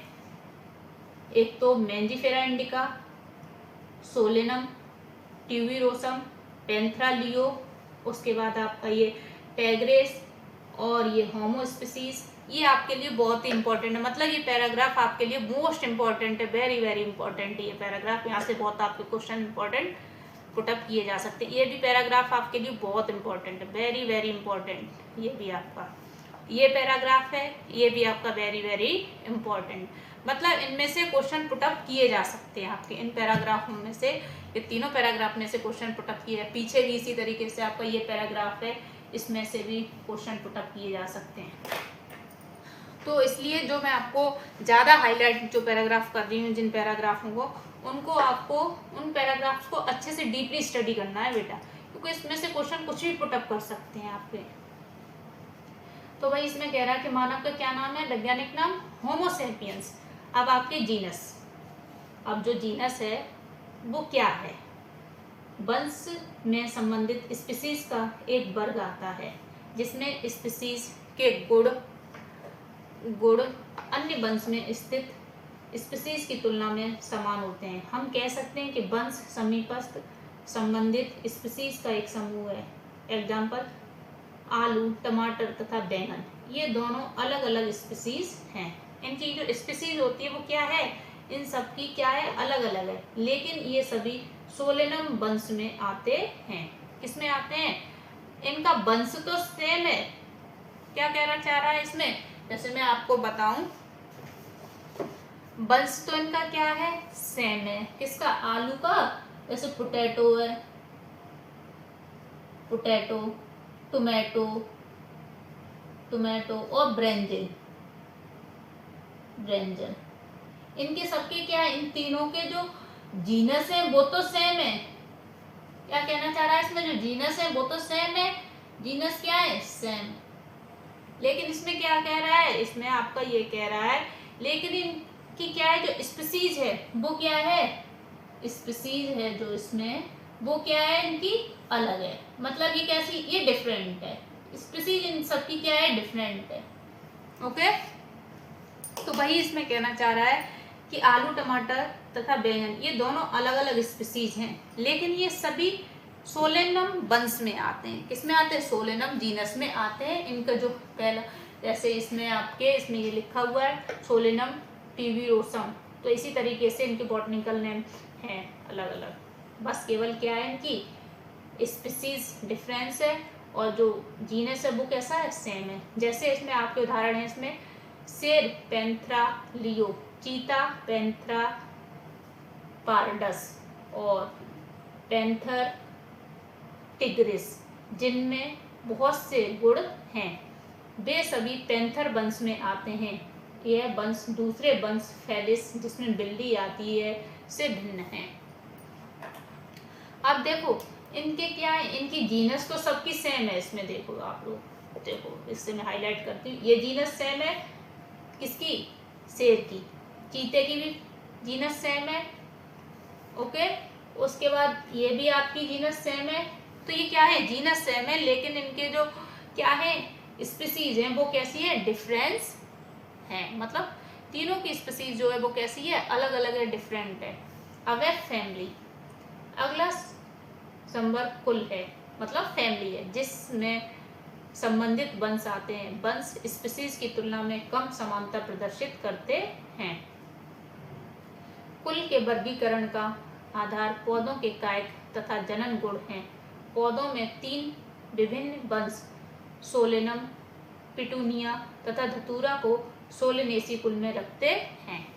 जो आपका सोलेनम है और पिटूनिया है और धतूरा, ये किस फैमिली के हैं, सोलेनेसी फैमिली के। किस फैमिली के ये तीनों, आप ये भी बेटा ध्यान रखना, ये भी लाइन आपकी इंपॉर्टेंट है कि सोलेनम, पिटूनिया और क्या धतूरा किस फैमिली के हैं, क्योंकि आपके यहाँ फैमिली की बात की गई तो यहाँ से क्वेश्चन पुटअप किया जा सकता है। तो आपको पता होना चाहिए ये तीनों जो प्लांट हैं वो किस फैमिली के हैं, सोलेनेसी फैमिली के हैं।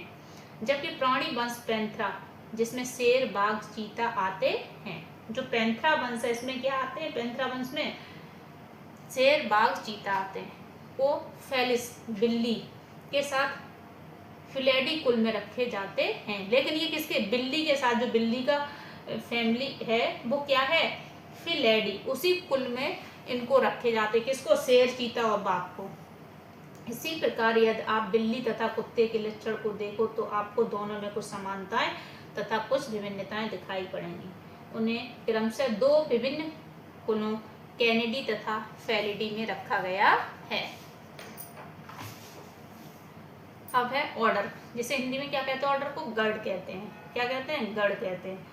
आपने पहले देखा है कि सवर्ग जैसे स्पीशीज, वंश तथा कुल समान तीनों लक्षणों पर आधारित हैं। प्राय गण तथा अन्य उच्चतर वर्ग की संवर्ग की पहचान लक्षणों के समूहन के आधार पर करते हैं। गण में उच्चतर वर्ग होने के कारण कुलों के समूह होते हैं।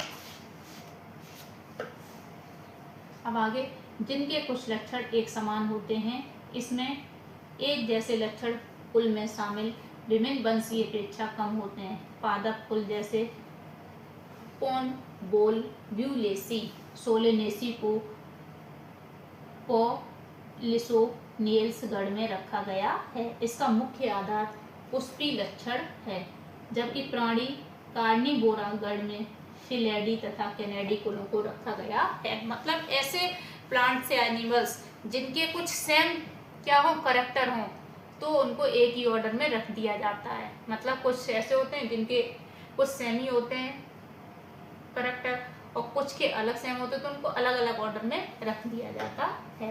क्लास, इस संवर्ग में संबंधित गण आते हैं। उदाहरणतः प्राइमेटा गण, जिसमें बंदर, गोरिल्ला तथा गिब्बॉन आता है। आपको याद रखना चाहिए, ये भी लाइन आपकी इम्पोर्टेंट है कि जो मंकी है, गोरिल्ला है और जो गिब्बॉन है, ये किस गण में आते हैं, तो आपको पता होना चाहिए। ये भी आपके लिए बहुत इम्पोर्टेंट लाइन है। यहाँ पर किस गण में आते हैं, प्राइमेटा गण में आते हैं, प्राइमेट ऑर्डर में आते हैं। और कार्निवोरा गण, जिसमें बाघ, बिल्ली तथा कुत्ता आता है।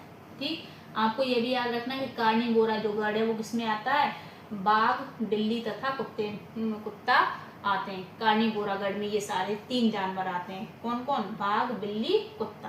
कौन से उसमें आते हैं ऑर्डर में, कार्निवोरा को। अब इन तीनों को किसमें भी रखा गया है, मैमेलिया वर्ग में रखा गया है। और कौन से वर्ग में, मतलब ऑर्डर कौन सा रखा है, कौन से ऑर्डर में रखा है, कार्निवोरा में। और क्लास कौन से में रखा है, मैमेलिया में रखा गया है।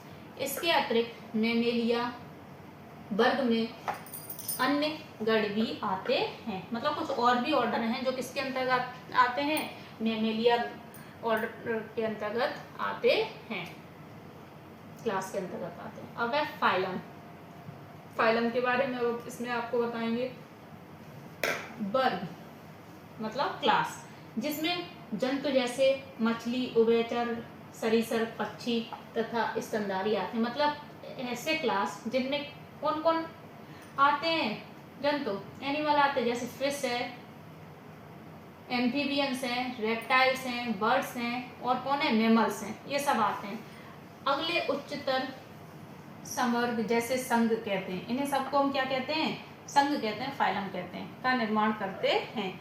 इन सभी को एक समान गुणों जैसे नोटोकॉर्ड या पृष्ठ रज्जु तथा पृष्ठी खोखला तंत्रिका तंत्र के होने के आधार पर कोर्डेटा संघ में रखा गया है। मतलब दो संघ होते हैं, एक तो कॉर्डेटा, एक कौन सा होता है, नोटोकॉर्ड होता है। तो क्या कह रहा है, जिसमें पृष्ठ रज्जु हो उसको तो हम क्या कहते हैं, नोटोकॉर्ड कहते हैं। और जिनकी तंत्रिका तंत्र कैसी हो, खोखली हो, उसको हम क्या कहते हैं, कॉर्डेटा कहते हैं। पौधों में इन वर्गों जिसमें कुल ही एक समान लक्षण होते हैं को उच्चतर सवर्ग भाग डिवीजन में रखा जाता है। मतलब जो एनिमल्स होते हैं उनका तो क्या होता है, फाइलम होता है, और जो डिवीजन प्लांट्स होते हैं उनको हम किस में रखते हैं, डिवीजन में रखते हैं। ओके। अब किंगडम,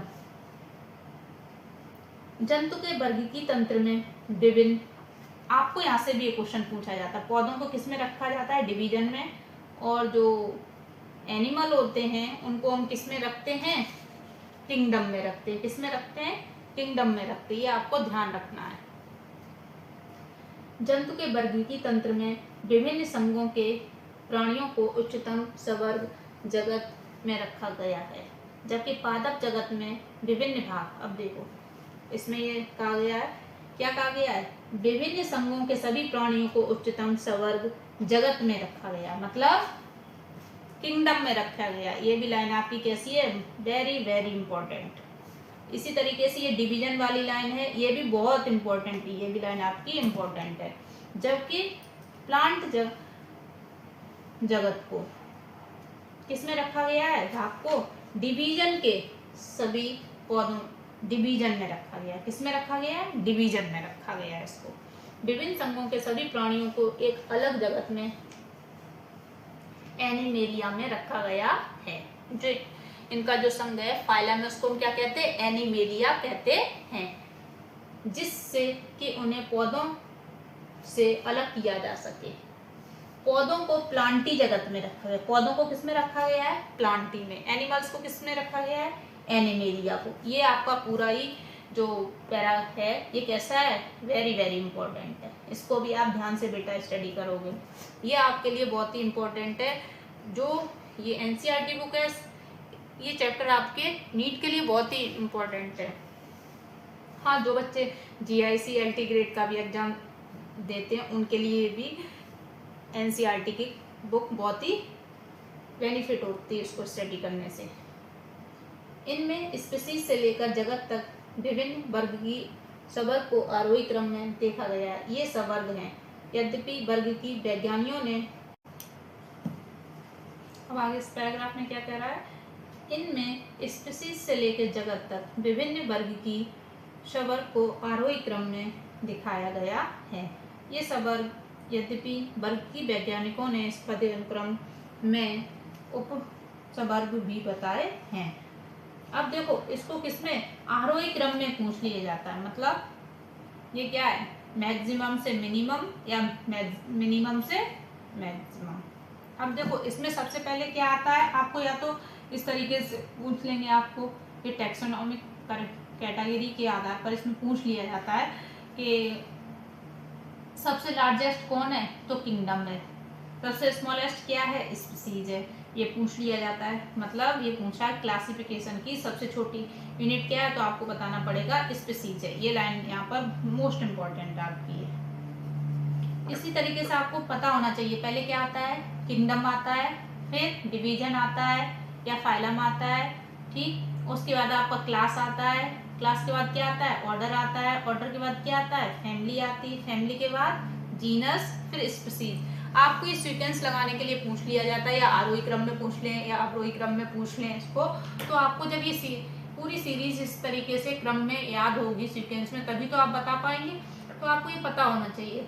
पहले क्या आता है, एक बार सभी बच्चे मेरे साथ बोलेंगे, पहले फर्स्ट क्या आएगा, किंगडम, फिर क्या आएगा, फाइलम या डिवीजन आएगा, फिर क्या आएगा, क्लास आएगा, फिर क्या आएगा, ऑर्डर आएगा, फिर फैमिली, फिर जीनस, फिर क्या आएगा, स्पीसीज। ये क्या है, आरोही क्रम में पदानुक्रम वर्ग की सवर्ग। तो ये आरोही क्रम में आप लोगों को याद होना चाहिए, अच्छे से लर्न होना चाहिए आपको, तभी आप इसका सीक्वेंस कर सकते हैं।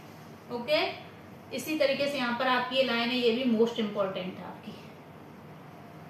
अब इसमें आपको कह रहा है कि जो ये पिक्चर है इसमें आप देखो, ओके, इसको अच्छे से लर्न करना बेटा। क्या आप इस व्यवस्था के आधार का स्मरण कर सकते हो? उदाहरण के लिए जैसे जैसे हम स्पीसीज से जगत की ओर ऊपर जाते हैं, कहाँ से, इसमें ये कह रहा है कि हम क्या करते हैं, जैसे जैसे हम स्पीसीज से जगत की ओर ऊपर जाते हैं, मतलब स्पीसीज, ये आपकी स्पीसीज है, ऊपर क्या है, जगत, तो हम ऊपर की तरफ जाते हैं, वैसे ही समान गुणों में कमी आती जाती है। सबसे नीचे जो टैक्सा होगा उसके सदस्यों में सबसे अधिक समान गुण होंगे। जैसे जैसे उच्चतर सवर्ग की ओर जाते हैं, उसी स्तर पर अन्य टैक्सा के संबंध निर्धारित करना अधिक कठिन हो जाता है। इसलिए वर्गीकरण की समस्या और भी जटिल हो जाती है। अब देखो यहाँ पर कुछ आपकी टेबल बनी हुई है, कुछ आपके इसमें एनिमल्स के नाम है, कुछ प्लांट्स के नाम है। तो ये टेबल आपके लिए कैसी है, मोस्ट इम्पॉर्टेंट है एग्जाम के लिए, जो आपका नीट का एग्जाम है उसके लिए कैसी है, बहुत इंपॉर्टेंट है ये, बहुत important, most most most important है ये। आपको अच्छे से इसको, आपको बहुत ही अच्छे से स्टेबल को आपको तैयार करना है, क्योंकि इसमें से आपको या तो बॉटनिकल या जूलॉजिकल नेम पूछ लेंगे, या तो इसका क्या पूछ लेंगे, जीनस पूछ लेंगे, या फैमिली पूछ लेंगे, या ऑर्डर पूछ लेंगे, या इसकी क्लास पूछ लेंगे, या इसका क्या पूछ लेंगे, फाइलम पूछ लेंगे, या फिर डिवीजन पूछ लेंगे। तो इसलिए आपको ये कितने हैं, 4 दिए हैं। इन 4 का पूरी ये टेबल अच्छे से आपको क्या होना चाहिए, लर्न होना चाहिए। जैसे मानव है, ह्यूमन का क्या नाम है, होमो सेपियंस। क्या नाम है, होमो सेपियंस।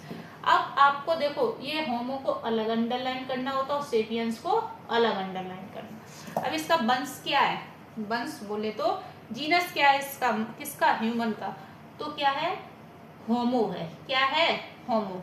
इसका जो कुल है, फैमिली है ह्यूमन की, वो क्या है, होमोनिडी है। क्या है, होमोनिडी। गर्ड, ऑर्डर क्या है, प्राइमेट। देखो मैंने इधर आपको बताया था, इसका ये बताया था कि ऑर्डर इसका क्या है, प्राइमेट है। ये लिखा है प्राइमेट, लिखा हुआ है प्राइमेट आया इसका गर्ड। तो भाई इसमें बोल रहा है मानव का क्या गर्ड है, ह्यूमन का प्राइमेट है। वर्ग क्या है इसका, मैमेलिया, जो इधर आपने पढ़ा था। क्या है इसका, क्लास है मैमेलिया। और जो इसका संघ है, फाइलम है, वो क्या किसमें रखा गया, कॉर्डेटा में रखा गया। किसमें रखा गया इसको, कॉर्डेटा में रखा गया, क्योंकि इसमें क्या होती है, नर्वस सिस्टम होती है। किसमें, ह्यूमन में, इसलिए इसको किसमें रखा गया है, कॉर्डेटा में रखा।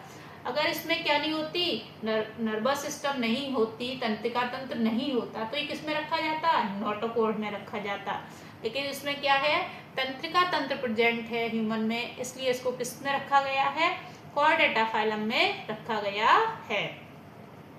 अब क्या है, घरेलू मक्खी, जिसे क्या बोलते हैं, मस्का डोमेस्टिका बोलते हैं। क्या बोलते हैं, मस्का डोमेस्टिका। इसका जो घरेलू मक्खी है, इसको इंग्लिश में कहते हैं, क्या कहते हैं, डोमेस्टिक फ्लाई कहते हैं। तो इसका जो जूलॉजिकल नेम है मक्खी का, इसका नाम क्या है, मस्का डोमेस्टिका। जो इसकी जीनस है वो क्या है, मस्का है। फैमिली क्या है, म्यूसिडी है। क्या है, म्यूसिडी। इसका जो ऑर्डर है वो क्या है, डिप्टेरा है। क्या है, डिप्टेरा। इसका जो क्लास है वो क्या है, इंसेक्टा। क्या है, इंसेक्टा। जो इसका फाइलम है, वो किस फाइलम में इसको रखा गया है, मक्खी को, ऑर्थ्रोपोडा में रखा गया। किस में रखा गया, ऑर्थ्रोपोडा में रखा गया। अब है आपका प्लांट का नाम है मैंगो का। किसका नाम है, मैंगो का। मैंगो का बॉटनिकल नेम क्या है, मैंजीफेरा इंडिका। ये इसका मैंजीफेरा क्या है, जीनस है। फैमिली इसकी मैंगो की क्या होती है, एनाकर्डिएसी। एनाकर्डिएसी, एनाकर्डिएसी। फैमिली याद होना चाहिए, फैमिली पूछ लेंगे कि जो मैंगो है इसकी फैमिली क्या है, तो एनाकर्डिएसी लर्न होनी चाहिए। इसका ऑर्डर क्या है, सेपिनिडेल्स है। क्या है, सेपिनिडेल्स, सेपिनिडेल्स। जो इसका क्लास है वो क्या है, डाइकोटिलीडनी। क्या है, डाइकोटिलीडनी। आप और इसका जो क्या, इसका जो डिवीजन है वो क्या है, एंजियोस्पर्मी। क्या है इसका डिवीजन, एंजियोस्पर्मी, क्योंकि इसमें सीड भी बनता है, इसमें फ्लावर भी बनता है, सब इसमें बनता है इसलिए। और डाइकोटिलीडन की क्या पहचान होती है, ऐसे सीड जो क्या हो जाए, 2 भागों में डिवाइड हो जाए। जैसे आपके क्या, चने को ले लो, चना ऐसा होता है, अगर हम उसको पानी में डाल दें सॉइल होने के लिए, फूलने के लिए, तो क्या होता है, बीज से फट जाता है। तो ये किस में आता है चना आपका, डाइकोटिलीडन में आएगा। और फाइलम में, उसमें सॉरी डिवीजन में किस में आएगा, एंजियोस्पर्म में आएगा आपका चना। उसी तरीके से आम की भी जो सीड होता है आम का, वो भी क्या होता है, उसको हम बीज से ऐसे फाड़ सकते हैं, तो वो क्या होगा, बराबर 2 भागों में डिवाइड हो जाता है। तो उसको हम क्या कहते हैं, डाइकोटिलीडनी उसमें आता है क्लास में, आम भी। अब ऐसे गेहूं है, गेहूं का बॉटनिकल नेम क्या है, ट्रेटिकम एस्टाइबम। क्या है, गेहूं का बॉटनिकल नेम क्या है, ट्रेटिकम एस्टाइबम। ठीक। अब इसका जो जीनस है वो क्या है, ट्रेटिकम। फैमिली क्या है गेहूं की, पोएसी। क्या है, पोएसी। या फिर पोएसी का ओल्ड नाम दे दें तो ओल्ड नाम भी आपको याद रखना है, पोएसी फैमिली का ग्रेमिनी है। क्या नाम है इसका पुराना नाम, जो पहले पोएसी फैमिली को बोलते थे, वो बोलते थे ग्रेमिनी।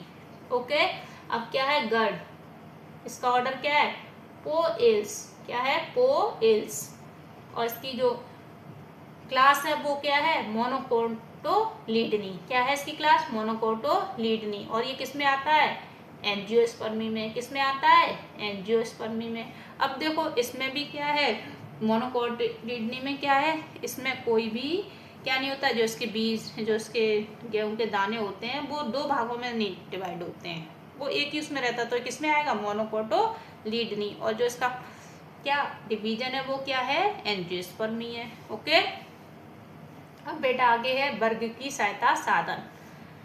ये लाइन मेरी समझ से, ये पैराग्राफ आपके कोई भी क्वेश्चन के मतलब से, इसमें से कोई भी क्वेश्चन पुटअप नहीं होगा, तो आपको इसकी स्टडी करने की जरूरत नहीं है बेटा। ओके, हर्बेरियम देख लीजिए आप, हर्बेरियम में क्या लिखा है। वनस्पति संग्रहालय में पौधों के एकत्र नमूनों को कागज की शीट पर सुखाकर दबाकर संरक्षित करते हैं। इन शीटों को विश्वव्यापी मान्य वर्गीकरण प्रणाली के अनुसार व्यवस्थित करते हैं। यह नमूने सूचना सहित भविष्य में अध्ययन के लिए वनस्पति संग्रहालय में सुरक्षित रखे जाते हैं। हर्बेरियम की शीट पर एक लेबल लगा दिया जाता है।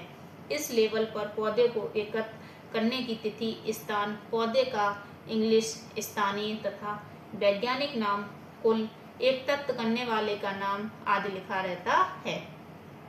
हर्बेरियम वर्ग की अध्ययन के लिए तत्काल संदर्भ तंत्र उपलब्ध कराता है। जो हर्बेरियम होती है, आपके हर्बेरियम फाइल जो बच्चे एंटर किए हैं रेगुलरिटी से, उनको हर्बेरियम फाइल बनवाई, तो ऐसी सीट होती है। क्या कह रहा है हर्बेरियम, वनस्पति संग्रहालय में पौधों के एकत्र नमूनों को कागज की शीट पर सुखाकर दबाकर प्रदर्शित करते हैं। मतलब जब हम हर्बेरियम बनाते हैं तो क्या करते हैं, पहले हम उस पौधे को कलेक्ट करेंगे जहाँ से मिलता है, फिर उसको क्या करते हैं किसी में रखकर उसको क्या करते हैं सुखाते हैं, दबाकर रख देते हुए उसको सुखाते हैं। इन सीटों को विश्वव्यापी मान्य वर्गीकरण प्रणाली के अनुसार व्यवस्थित करते हैं। यह नमूने सूचना सहित भविष्य में अध्ययन के लिए वनस्पति संग्रहालय में सुरक्षित रखे जाते हैं। अब और ये नमूने क्या करते हैं, जो ये होते हैं, इनकी पिक्चर होती है, वो क्या करते हैं, इनको सबको क्या करते हैं कलेक्ट करके जो बॉटनिकल म्यूजियम होता है उसमें अच्छे से रखते हैं। और अगर हम किसी सीट पर इसको लेबल करते हैं तो हम क्या करते हैं, जब एक ऐसे इस तरीके से सीट होती है, हर्बेरियम शीट होती है, उसके यहाँ साइड में ऐसे आपको क्या होता है लिखना पड़ता है। सीट पे ये लेबल लगा होता है, उस पर जिस दिन हमने क्या किया है पौधे को कलेक्ट किया उसका नाम लिखना पड़ेगा आपको यहाँ पर। फिर उसके बाद क्या लिखना पड़ेगा, अब इसमें क्या कह रहा है लेबल लगा दिया जाता है। इस लेबल पर पौधे को एकत्र करने की तिथि, जिस दिन हमने क्या किया उसको कलेक्ट किया उसकी डेट, फिर स्थान किस जगह से हमने प्लेस डालते हैं, प्लेस उस पर ऐसे डला हुआ आता है, फिर प्लेस लिखते हैं उस पर। फिर पौधे का इंग्लिश नेम क्या लिखते हैं, जो इंग्लिश नेम है, इंग्लिश नेम है किसका, जो प्लांट हमने लगा रखा है उसका, इस पेपर पे जिसका हम प्लांट लगाएंगे उसका इंग्लिश नेम। फिर क्या है स्थानीय नाम, उसको लोकल में हम क्या कहते हैं, जो पौधा है उसका लोकल में क्या नाम है, तो लोकल नेम लिखेंगे उसका क्या कहते हैं। फिर उसके बाद इसका बॉटनिकल नेम क्या लिखते हैं, बॉटेनिकल नेम क्या लिखेंगे। फिर फैमिली, फैमिली किस कुल का है वो लिखना पड़ेगा। ओके, फिर आपको क्या लिखना पड़ेगा, जिसने इसको कलेक्ट किया उसका नाम लिखना पड़ेगा, जैसे जिस नाम ने भी, जिस व्यक्ति ने भी इसको कलेक्ट किया उसका नाम लिखना पड़ेगा आपको। तो जैसे हमने इसको कलेक्ट किया, कोई डेट डाल दी, जिस जगह से किया वो, जैसे हमने मैंगो का कलेक्ट किया तो यहाँ मैंगो इंग्लिश में लिखेंगे। लोकल नाम क्या है, आम है तो आम लिख देंगे यहाँ पर, ठीक। बॉटनिकल नेम क्या होता है, मैंजीफेरा इंडिका, इंडिका, ऐसे इसको क्या करेंगे अलग अलग अंडरलाइन कर देंगे। और इसकी फैमिली का नाम यहाँ लिख देंगे। ओके, इसकी फैमिली का नाम क्या है, अनाकार्डिएशी, तो वो लिख देंगे। फिर इसका जिसने कलेक्ट किया, जिस व्यक्ति ने, जिस पर्सन ने, उसका यहाँ पर नाम लिखते हैं। ओके, इस तरीके से इसमें करना होता है। अब आगे आपका क्या है, बॉटनिकल गार्डन। इन विशिष्ट उद्यानों में संदर्भ के लिए जीवित पौधों का संग्रहण करते हैं। इन गार्डन्स में पौधों को स्पीसीज को पहचानने के लिए उगाया जाता है। मतलब जो ये बॉटनिकल गार्डन होते हैं, इनको किस लिए पौधों को उगाया जाता है, किस लिए, इनकी स्पीसीज को पहचानने के लिए। और प्रत्येक पौधे पर लेबल लगा रहता है जिस पर वनस्पति या वैज्ञानिक नाम, मतलब जो उसको लोकल नाम है वो लिखा रहेगा, या फिर इस पर क्या लिखा रहेगा, बॉटनिकल नेम लिखा रहेगा। क्या लिखा रहेगा, बॉटनिकल नेम, या उसकी फैमिली का नाम लिखा रहता है, किस फैमिली का ये उसका नाम लिखा होता है। प्रसिद्ध बॉटनिकल गार्डन क्यू इंग्लैंड, ये आपके क्वेश्चन में आ सकता है। सबसे बड़ा बॉटनिकल गार्डन कहाँ है, तो आपको पता होना चाहिए जो फेमस बॉटनिकल गार्डन है सबसे बड़ा वो कौन सा, बॉटनिकल गार्डन क्यू। कहाँ है ये, इंग्लैंड में। कहाँ है, इंग्लैंड में। ये लाइन आपके लिए, दोनों ही लाइन मोस्ट इम्पॉर्टेंट है एग्जाम के लिए, नीट के लिए बेटा, तो इसलिए बेटा इसको भी लर्न करना।